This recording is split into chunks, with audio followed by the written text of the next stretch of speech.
Jovens, eu sou o Marcelão e esse é o Jogos e Algo a Mais. Hoje vamos falar de Seven Wonders Duel, um jogo para 2 jogadores, onde os jogadores disputam qual civilização é melhor. No jogo, cada jogador comanda, lidera uma civilização em busca de uma vitória que pode ser uma vitória militar, uma vitória científica ou uma vitória civil.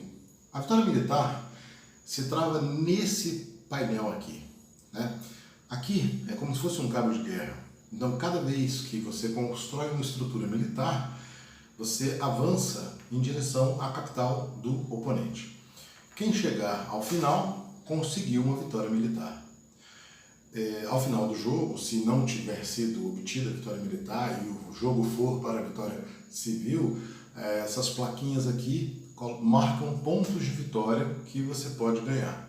Sendo que, quando você ultrapassa determinados lugares, automaticamente o oponente é saqueado, perde moedas, é como se perdesse batalhas, né?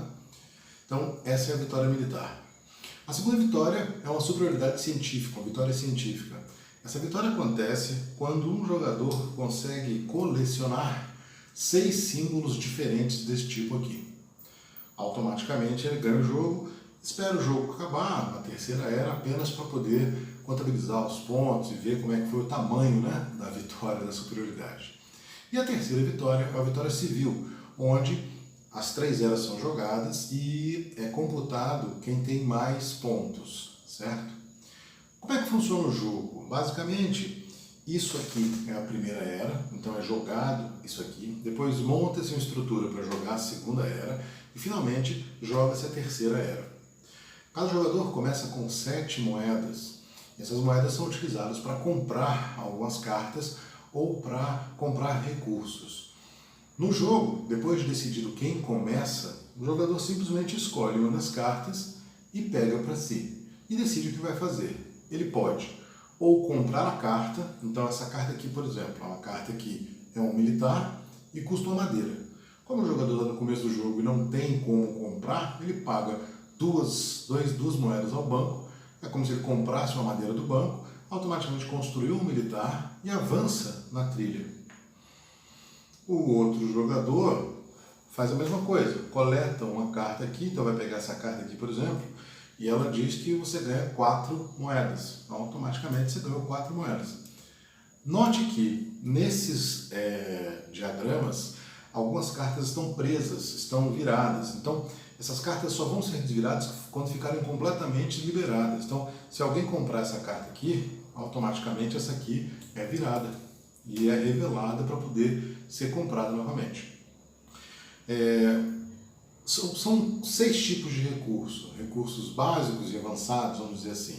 Os recursos básicos são madeira, argila e pedra. Os recursos avançados, vidro, tecido e cerâmica, certo? São esses recursos que existem nas cartas.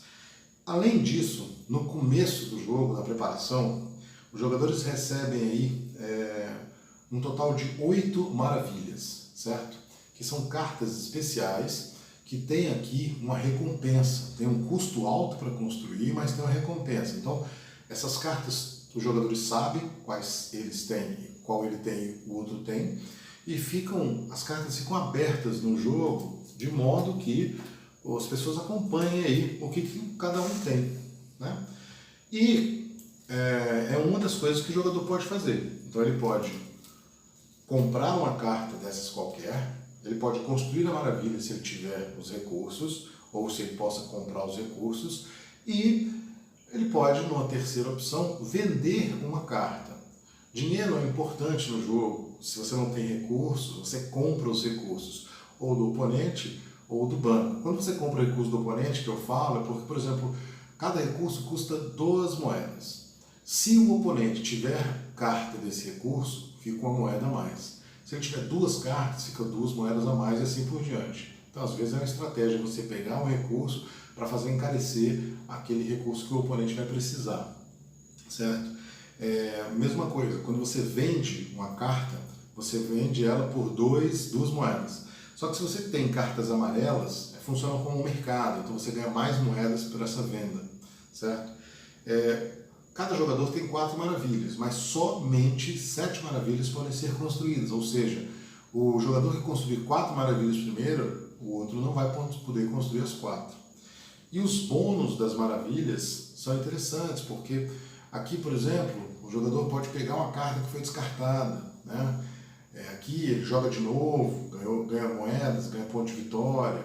Então, quer dizer, são cartas que vão dar uma vantagem ao longo do jogo. Além disso, essa coleção de símbolos que existe, se o jogador tiver 2 símbolos iguais, ele pode pegar automaticamente uma dessas fichas de progresso.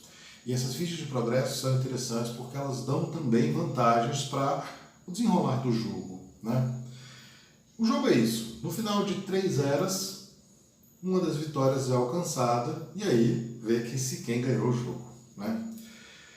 É um jogo muito elegante, muito bacana, relativamente rápido, em meia hora, 40 minutos o jogo acaba e você tem a impressão de que realmente você conseguiu desenvolver aquela civilização para que ela alcançasse uma das vitórias, certo?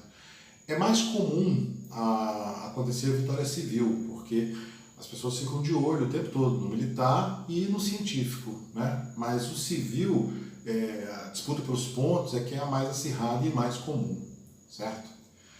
O Algo a Mais fala exatamente sobre as 7 maravilhas, né? Esse jogo é um jogo feito para 2 jogadores. O irmão mais velho dele, que é o Seven Wonders, é justamente um jogo para 7 jogadores, onde tem 7 civilizações que constroem as 7 maravilhas do mundo antigo, né? No jogo, nós temos as 7 maravilhas e tem mais aqui. O jogo vem com mais 5 maravilhas diferentes, que são, na verdade, construções diferentes que já foram consideradas cartas bacanas.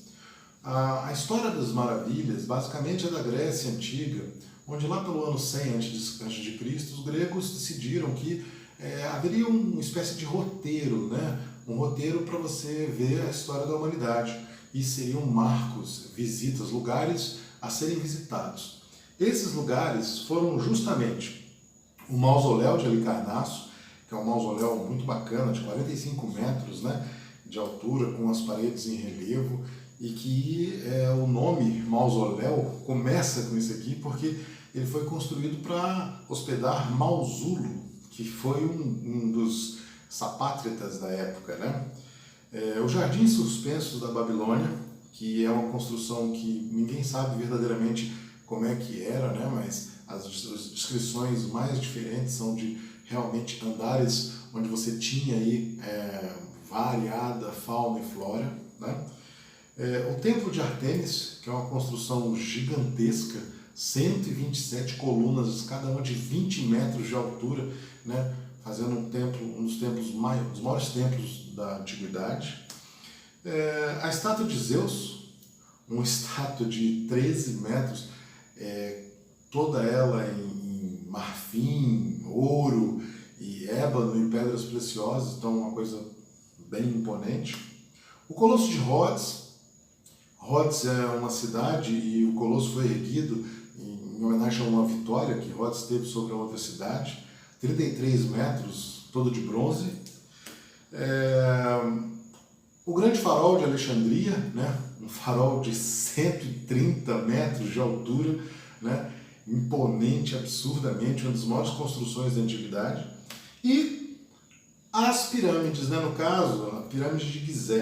A pirâmide de Gizé é um grupo de pirâmides, né? Onde homenageia aí os 3 maiores, vamos dizer assim, do Egito, né? Quéops, Miquerino, e a maior delas, né? A maior das pirâmides é a pirâmide de Gizé, que homenageia Quéops. É uma pirâmide de 146 metros, né? Essa pirâmide, a maior delas, ela foi considerada uma das maravilhas do mundo antigo. E uma honraria, né? Um membro honorário aí, no caso, já não é mais a pirâmide, já seria uma necrópole. A necrópole de Gizé é justamente um membro honorário das novas maravilhas do mundo moderno. As maravilhas do mundo moderno foram votadas no ano 2000. Então, no ano 2000, a Unesco decidiu que iria implementar, colocar novas maravilhas, né? E aí foi feita uma eleição em sites, telefones, etc. e de 2000 foi escolhido mais ou menos 200, né? E das 200 foram lá filtrando e tudo mais, sobraram 21 finalistas, e por último, em 2007, foi divulgada a lista em Lisboa das 7 maravilhas do mundo moderno, né? Então nós temos a cidade de Petra, na Jordânia, nós temos a Grande Muralha da China, nós temos o Coliseu de Roma, Chichén Itzá, que já falamos aí, né, em jogos antigos, né, é um templo maia, Machu Picchu, um templo inca, o Taj Mahal e o Cristo Redentor, né, o Cristo Redentor, Rio de Janeiro. São as maravilhas do mundo moderno. Se você gostou do jogo, gostou da história, dê o seu joinha, compartilhe com amigos. Sugestões e comentários são sempre bem-vindos. Até a próxima!